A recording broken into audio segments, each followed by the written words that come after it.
Bonjour à tous, bienvenue sur cette vidéo.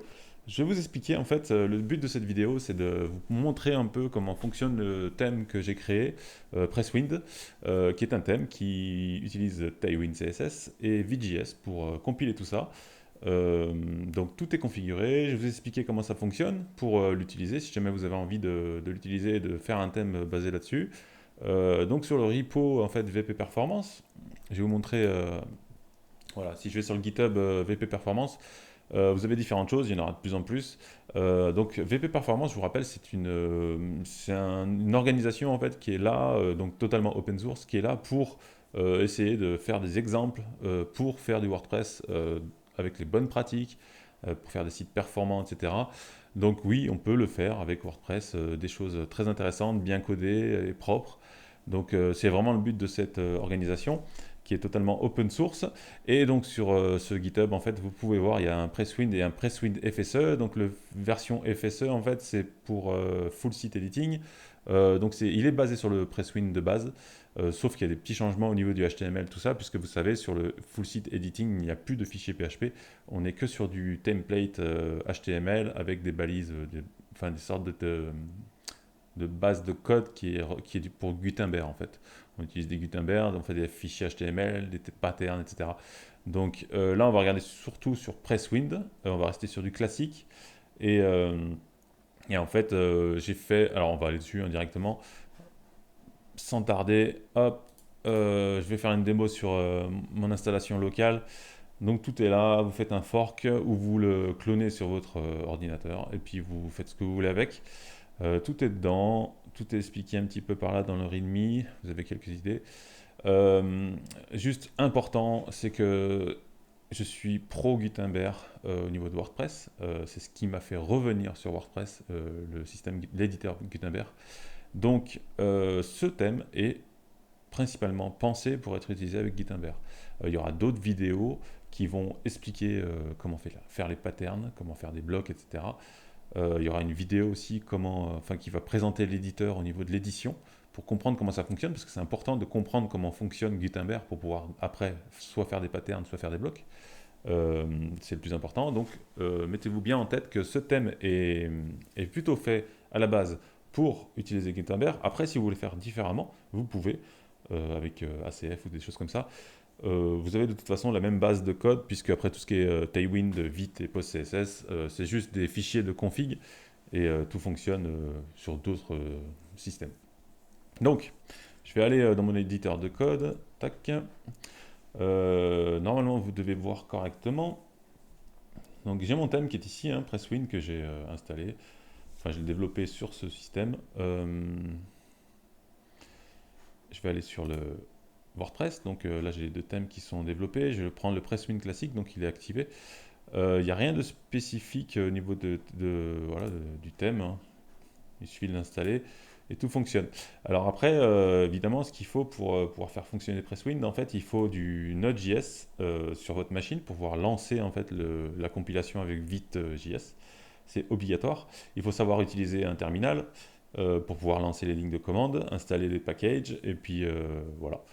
Donc Node.js, si vous l'avez déjà sur votre machine, c'est parfait. Ensuite, vous allez aller dans votre terminal.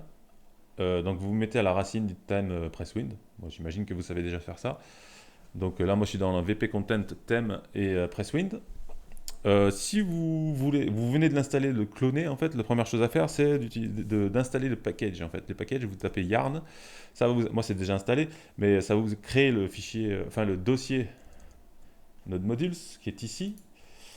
Donc ça installe toutes les dépendances. Ce qui va vous permettre après d'utiliser les commandes en fait pour développer et pour builder en fait le thème. Enfin, principalement les assets en fait, puisque Vite sur ce thème va builder tout ce qui est CSS, tout ce qui est JavaScript, enfin toutes les dépendances pour au final les servir sur le thème. Donc alors l'intérêt d'utiliser Tailwind en fait, pour ceux qui ne connaissent pas Tailwind, je vous renvoie. Il y a plein de vidéos. On a même fait un épisode de podcast là-dessus il y a l'année dernière, je crois. Tailwind, en fait, c'est un framework CSS, enfin un framework qui utilise des. En fait, au lieu d'utiliser du markup classique CSS, Je vais vous faire voir un exemple. Donc tout est dans Assets. Donc il y a les CSS dans Assets, il y a les fontes, puisqu'on utilise des fontes aussi, il y a le JavaScript et les médias, donc tout ce qui est utilisé dans le CSS. Donc quand je vais dans le CSS et que je vais dans les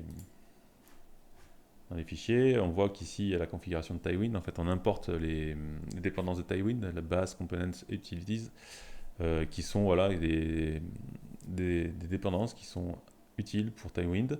Et ensuite, derrière, on va écrire notre CSS. Alors, il y a deux façons d'écrire avec Tailwind. Soit on écrit directement dans l'attribut classe des fichiers HTML. Donc, si je vais dans le header, par exemple, je pourrais très bien écrire ici directement dans la classe, un flex, flex call, des choses comme ça.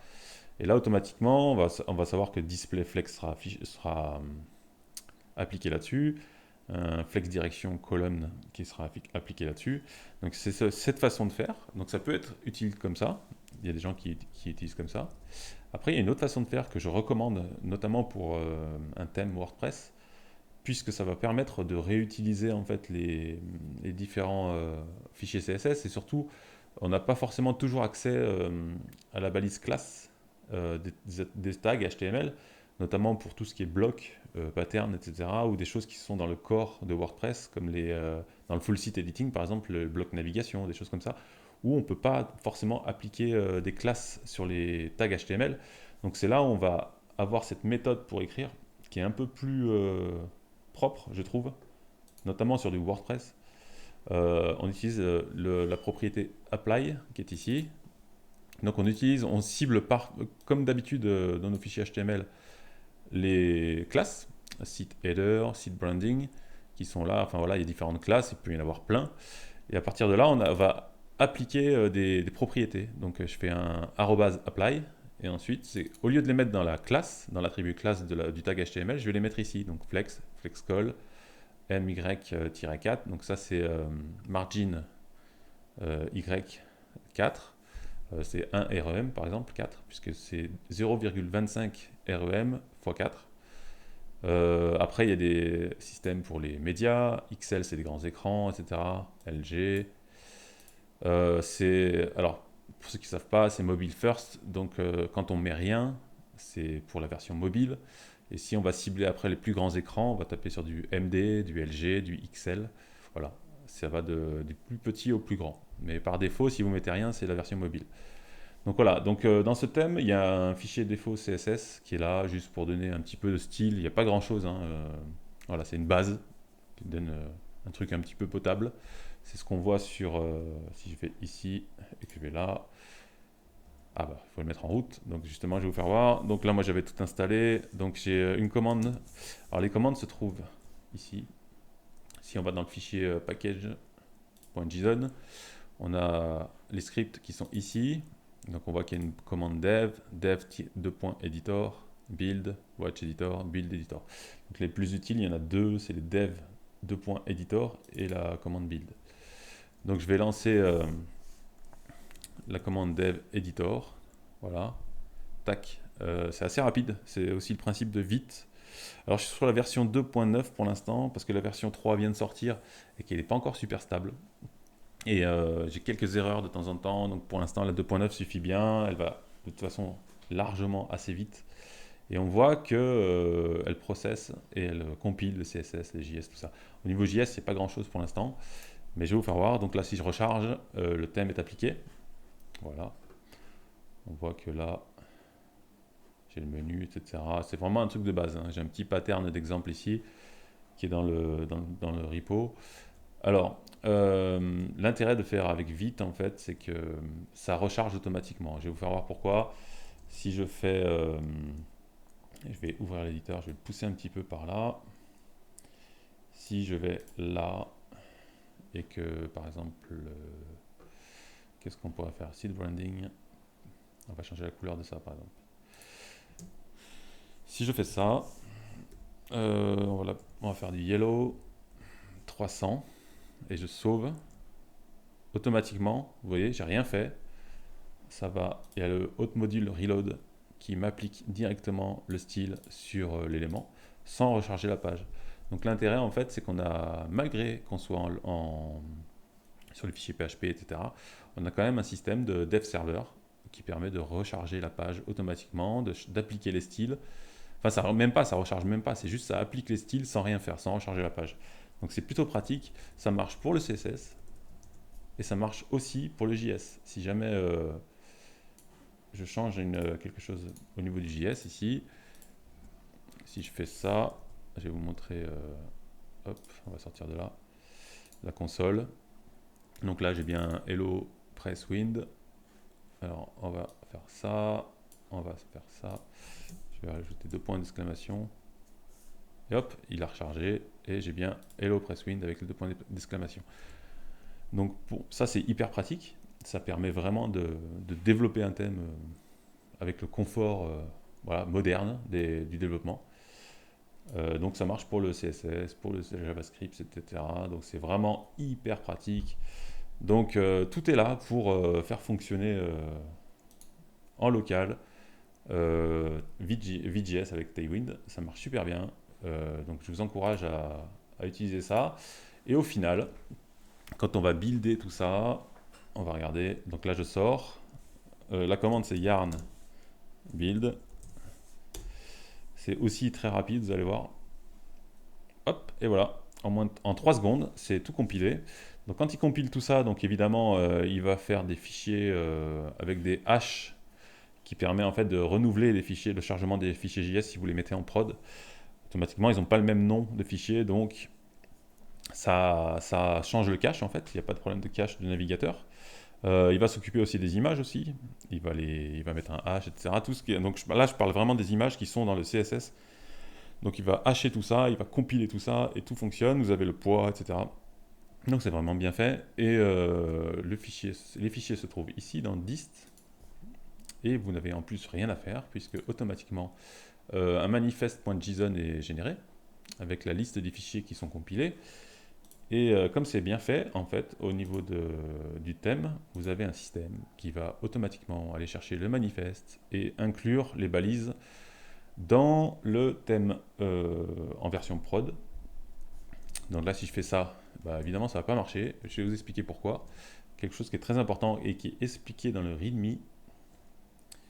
Si je vais dans le README, et c'est là, il y a quelque chose qui est très important, c'est qu'on doit définir VP underscore env au niveau de la config.php. Donc là, moi, je suis en mode développement, mais si je passe en mode production, c'est là où il va aller chercher les fichiers qui sont compilés pour la production.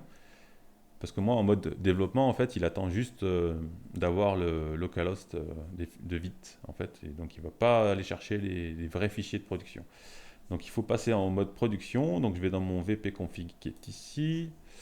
Je passe en mode production. Par défaut, c'est développement, tant qu'on n'a rien mis. Et si on met production, bah, ce sera production. Et là, si je mets production, je recharge. Là, il va bien chercher donc, les fichiers qui ont été compilés en production. On voit que c'est beaucoup, beaucoup plus rapide. Les fichiers sont compilés. Tout fonctionne parfaitement. Si je vais dans Network, hop, on voit que il y a beaucoup de choses. On voit que mes fichiers sont là, donc le main qui est ici, le style, ça c'est pas moi, ça c'est les blocs. En fait, j'ai qu'un seul fichier CSS qui est ici. Donc là, c'est tout le fichier Tailwind avec toutes les dépendances.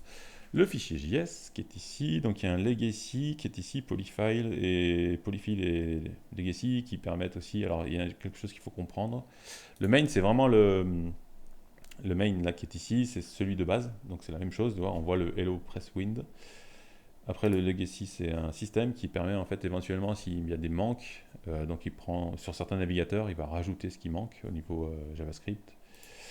Et il y a un polyfill. Alors, pourquoi il y a ça? Parce que pour l'instant, en fait, quand je vais dans le code source, alors déjà, c'est inséré en bas de la page avec les bonnes pratiques.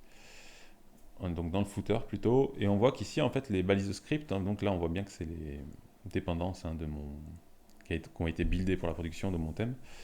On voit que c'est type module ici. Donc, là, on est passé sur un système de script module. Donc c'est un petit peu différent de ce qu'on utilise habituellement, mais c'est pas un problème puisque déjà il y a les polyfills qui vont faire en sorte que s'il y a un navigateur qui ne prend pas en charge module, il va faire ça, il va le faire fonctionner quand même dans un navigateur qui ne prend pas en charge module, donc c'est pas un problème. Mais en plus, il faut savoir que can I use, si je vais dans modules, voilà, module via script tag, bah en fait c'est pris en charge par beaucoup de navigateurs, donc enfin à part IE 11, mais aujourd'hui on considère qu'il est mort. Quelques vieux navigateurs aussi, le vieux browser pour Android, mais bon, ça c'est pas très grave, ça reste sur les anciens Android. Mais la plupart des navigateurs prennent en charge les balises modules, le script, donc c'est pas du tout un problème. Je pourrais presque enlever le polyfill, mais pour l'instant je le laisse. Après, c'est tout à fait réglable si vous voulez. Dans le thème, on va regarder vite fait les fichiers de config. Donc évidemment, il y a le tailwind.config.js qui vous permet de régler différentes choses pour le Tailwind. Je vous renvoie à la doc Tailwind et après il y a plein de vidéos.